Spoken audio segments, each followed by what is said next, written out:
Kakinada port వేదికగా జరుగుతున్న అక్రమ రేషన్ బియ్యం దందాను అరికట్టేందుకు అధికారులు అసలేం చేయబోతున్నారు అనేది ఇప్పుడు హాట్ టాపిక్ గా మారింది. సౌత్ ఆఫ్రికా నౌక స్టెల్లా షిప్ లో మరోసారి అధికారులు తనిఖీలు చేయబోతున్నారు. షిప్ లో అధికారులు మరోసారి ఏం చేయబోతున్నారు అన్నది ఇప్పుడు ఆసక్తిగా మారింది.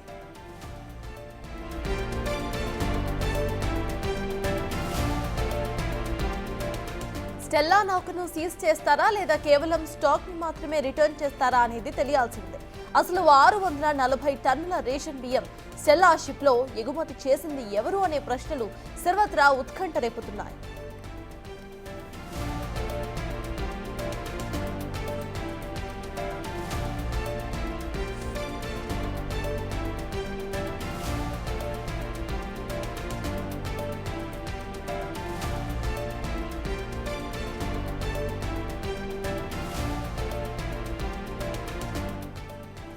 ఇటు ఏపీలో పోర్ట్ పాలిటిక్స్ నడుస్తున్నాయి. కాకినాడ పోర్ట్ వేదికగా జరుగుతున్న అక్రమ రేషన్ బియ్యం దందాను అరికట్టేందుకు అధికారులు ఏం చేయబోతున్నారు అనేది ఇప్పుడు ఏపీ ప్రజల్లో హాట్ టాపిక్ గా మారింది. సౌత్ ఆఫ్రికా నౌక అయిన స్టెల్లా షిప్ లో మరోసారి అధికారులు తనిఖీలు చేయబోతున్నారు. అయితే ఈ షిప్ లో అసలు అధికారులు మరోసారి ఏం తనిఖీలు చేయబోతున్నారనేది ఆసక్తిగా మారింది.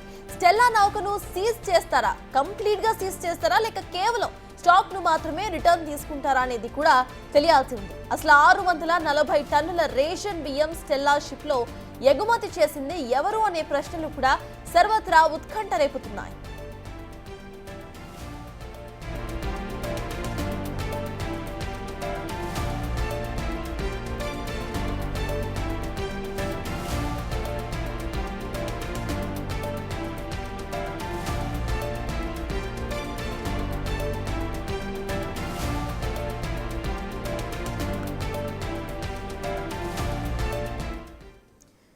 ఇదే అంశంపై పూర్తి డీటెయిల్స్ మా ప్రతినిధి శివశంకర్ అందిస్తారు. శివశంకర్, చెప్పండి, అసలు అప్డేట్స్ ఏంటి? ఇటు కాకినాడ పోర్ట్ వ్యవహారం రోజు రోజుకి ఒక కొత్త హాట్ టాపిక్ గా మారుతూనే వస్తోంది. అసలు ఇక్కడ అధికారులు ఏమంటున్నారు? ఇవాళ వాళ్ళ యాక్షన్ ప్లాన్ ఎలా ఉండబోతోంది? సత్తా చూసుకున్నట్లయితే deputy CM Pawan Kalyan Kakinada port పర్యటన తర్వాత అయితే అనేక అంశాలు చుట్టూ కూడా తిరుగుతూ ఉంది. అదేవిధంగా చూసుకున్నట్లయితే స్టెల్లా బోట్ కావచ్చు, అదేవిధంగా క్యాన్స్టర్ అంటూ కూడా వైసీపీ కొత్త వాదన కావచ్చు, ఇవన్నీ వీటి నేపథ్యంలో అయితే కలెక్టర్ అయితే ఒక సంచలన నిర్ణయం తీసుకున్నారు. ఏదైతే స్టెల్లా ఎల్ అనే సౌత్ ఆఫ్రికాకి సంబంధించిన షిప్ ఉందో ఆ షిప్ ని పూర్తి స్థాయిలో తనిఖీలు చేయాలంటే కూడా 100% తనిఖీలు చేసి ఉండకపోవచ్చు. నేను ఒక్కడనే వెళ్ళాను, సిబ్బందిని తీసుకెళ్లేదు కాబట్టి పూర్తి స్థాయిలో తనిఖీలు చేయాలి. దానికోసం ఒక ప్రత్యేకంగా 5 కలిపి 5 డిపార్ట్మెంట్లతో కలిపి ఒక ప్రత్యేక టీం కూడా ఏర్పాటు చేశారు. అయితే చూసుకున్నట్లయితే ఆ టీంలో రెవెన్యూకి సంబంధించి ఏదైతే పోలీస్ అవ్వచ్చు, పోర్ట్ అథారిటీ అవ్వచ్చు, అలాగే చూసుకున్నట్లయితే ఖచ్చితంగా మొత్తం 5 డిపార్ట్మెంట్లు కస్టమ్తో కలిపి 5 డిపార్ట్మెంట్ల కలిపి ఒక టీం అయితే ఇప్పుడు స్టెల్లా ఎల్ షిప్ లోకి వెళ్లి పూర్తి స్థాయిలో తనిఖీలు చేస్తుంది. అయితే 640 టన్నులు మాత్రమే గుర్తించిన కలెక్టర్ అయితే పూర్తి స్థాయిలో బ్యాక్ టు బ్యాక్ చెక్ చేయాలని కూడా ఇప్పుడు నిర్ణయం తీసుకున్నారు. అయితే ఆ స్టెల్లా షిప్ లోకి ఆ 640 టన్నులు కూడా ఎవరెవరు షిప్పింగ్ చేశారు, ఎవరి ద్వారా వచ్చాయి, ఏ ఎక్స్పోర్ట్స్ ద్వారా వచ్చాయి, ఆ ఎక్స్పోర్టర్స్ కి ఏ మిల్లు ద్వారా వచ్చాయి అనేది కూడా పూర్తి స్థాయిలో కింద వరకు గ్రౌండ్ లెవెల్ వరకు కూడా వెళ్ళి వారందరి మీద కూడా చర్యలు తీసుకోవాలని కూడా నిర్ణయం తీసుకున్నట్టుగా తెలుస్తుంది.